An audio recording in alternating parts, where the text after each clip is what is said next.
Hi all, it's Silesh Ram, AsianCultureVulture.com. We're here at London South Bank. It's the London Film Festival, the 67th London Film Festival. And we're here to interview some filmmakers. We're just about to go into the afternoon teas with them. So let's go and see who we can find.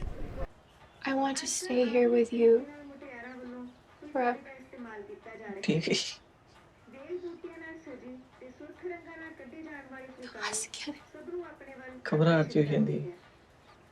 Tarsem Singh Dhandwar, welcome to AsianCultureVulture.com. So tell me, what was the spark for this film? Is it something you've been wanting to make for a long time? I heard about this, and horrible word to use, but you know, the honor killing thing is just such a cliche subject that it was just thought, okay, it's not going to go away in a heartbeat. And I thought, this is a film we make immediately, or we wait for about 2 decades when it becomes a bit retro and I can do something about it. Then I went off and did a personal film, you know, The Fall. And when I came out, did some Hollywood film, and I just said, and I was going to go to India to make films, and I said, you know what, let me get this monkey off my back first. And Gulshan Grover introduced me to, you know, Wakao Films, and I just told them, okay, I'll make the commercial films because I love them. But I have this film, and I told it to them. They just said, we'll take whatever you want to do to get into business. And I said, great. So we jump into this, and all I remember about this was that there was one telephone call that I'd heard about, which is at the very end of the film, that a mother said this to the people who she had hired to kill her and this thing. And I just thought, like, so I thought if those are the words that a mom says to the kidnappers who are holding her child, what is the story? I can't live without you. ਹੁਣ ਕੀ ਕਰਤਾ ਕੁਛ ਨਹੀਂ ਕੀਤੀ ਉਹ ਰੋਈ ਜਾਂਦੀ ਸੀ ਮੈਂ ਚੁੱਪ ਕਰਾਂਦੀ ਬਹਿ ਜਾ ਚਾਹ ਪੀ ਲੈ ਲੱਗਦਾ ਤਾਂ ਤੂੰ ਬੜਾ ਭੋਲਾ ਆ ਕਿਤੇ ਟੂਣਾ ਤਾਂ ਨਹੀਂ ਮਾਰਤਾ ਸਾਡੀ ਕੁੜੀ ਤੇ ਮੈਂ ਟੂਣਾ ਕਿਉਂ ਮਾਰਨਾ And I had that in the back of my head for all the time. So it was about 23 years ago. But then when it happened so quickly that I found they introduced me to Amit Rai, who I think is a fantastic writer. And I just told him, this is the story that I like. But the story evolved and became a lot more harsher and worse later. And I just said, I don't know how to continue the story. I just need to stop it at what made me come to this one. So I had the telephone call that the mother made to those people. And then I just reverse engineered to say, what kind of world did this family exist in that conversation is believable? Not that it can be justified, you can never agree with it, but that it's believable.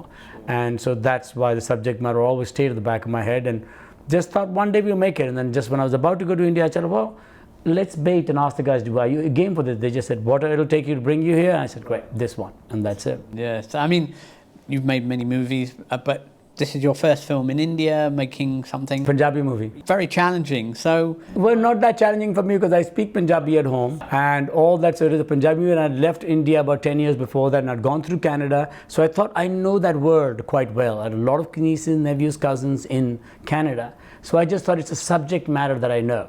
But unfortunately, it's a language that is quite limiting. So I just said, it's okay. I cannot put it into another context. I kind of want to stay close to where it was. So I did it in Punjabi. It would have been a lot more commercial if we had gone the other route. And I just said, like, I just don't know how to make that other film. So everybody was supportive, and we ended up making it in Punjabi. And when I told it to, when I did the read through with the cast, and I told them this is a movie that's going to be done, if you kind of imagine if Haneke or Gaspar wrote a script and it got made by an Iranian. And I just thought, specifically, not even Asfaradi, like more like Shirin Nishad, like in tableaus. That's the film I want. So I told him, there is not only is there no music, there is no background music, there is no nothing. Things are just going to happen. And I remember somebody from the cast said this. I don't know if they meant it as a compliment, but I took it as a compliment. They said, you're not making a Punjabi movie, you're making a movie in Punjabi. And I just said, okay, if that's what it takes, that's the distinction, I'll take it. Yeah, so how important was the casting process in wanting Punjabi, natural Punjabi speakers, you know? Very. That was the only thing that I was worried about. Everything else, when everybody came around, I thought the budget will fall into place, we'll go to the right places, we'll find it, nothing's going to be art directed, we'll make the right thing. But the cast, I did not want them to put on accents, and I did not want them to act.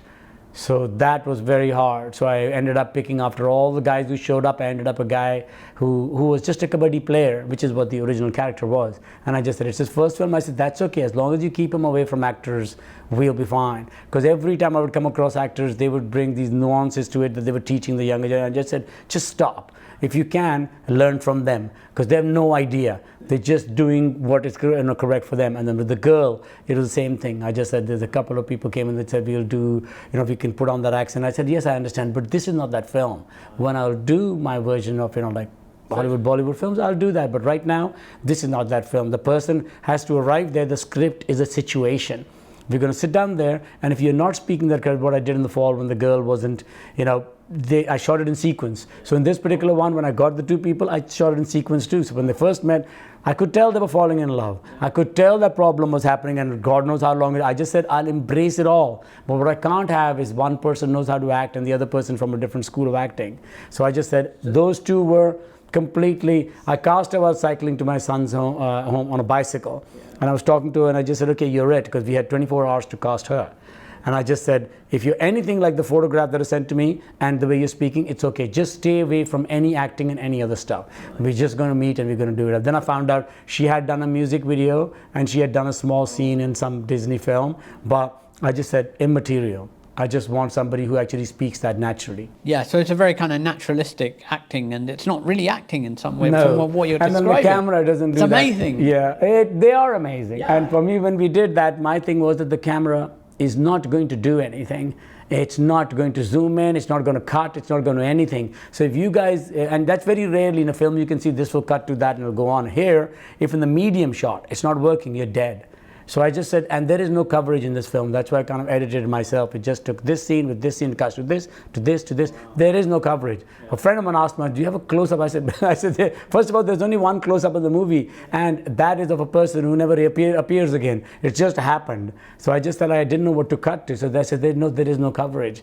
This is what we shot. And they came in and they were just as natural as could be, and we just recorded it. At the same time, I didn't want it to look like, you shot it with your grandma's telephone.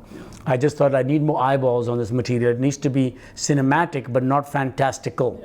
I don't need to glamorize anything, which is what I'm usually known for. I mean, I come from advertising, music video background.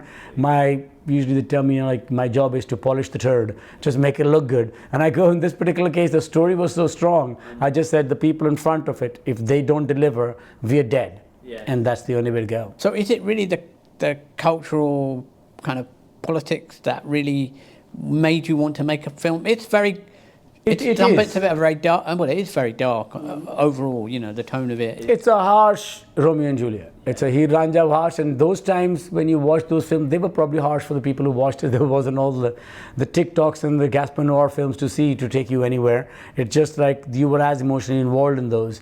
And from the Heer Ranjas to any of those portions. So when I did this, I just thought, like, it is quite hard. The stuff has now gotten a bit cleaned up. When you do Disney versions, you don't make the hardcore Cinderella, you don't make all those because you want all the family audience. So in this particular one, when I was saying it's not a religious problem, it's a cultural problem. It's a thing that the Muslims have equal amount of problem as we do. It doesn't with the matter Sikhs. what religion. It doesn't matter. Isn't it? It's just cultural. It's a very toxic environment, and if we don't talk about it, that's where the danger will happen. That when people are thinking that those cases of honor killings are all coming up, I say no, they're not. They've always been there. They've probably been a lot worse and more, but because we talk about it now, it looks like everybody's doing it. I said, no, just talk about it more so that the tolerance goes down to zero.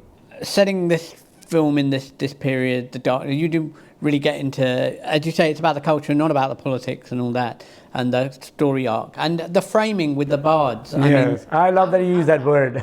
Yeah, well, my colleague described it as fakirs, but it's not really, that's not really appropriate. Bard is exactly the right word. Bard is exactly. Now, basically, when you have it, when I told the story to the writer, I told him this is the structure that I want. What I was obsessed with is this phone call. Can you do this? So when he did it, there was about another 40 pages about their childhood and then what happened after. And I just said, you know what?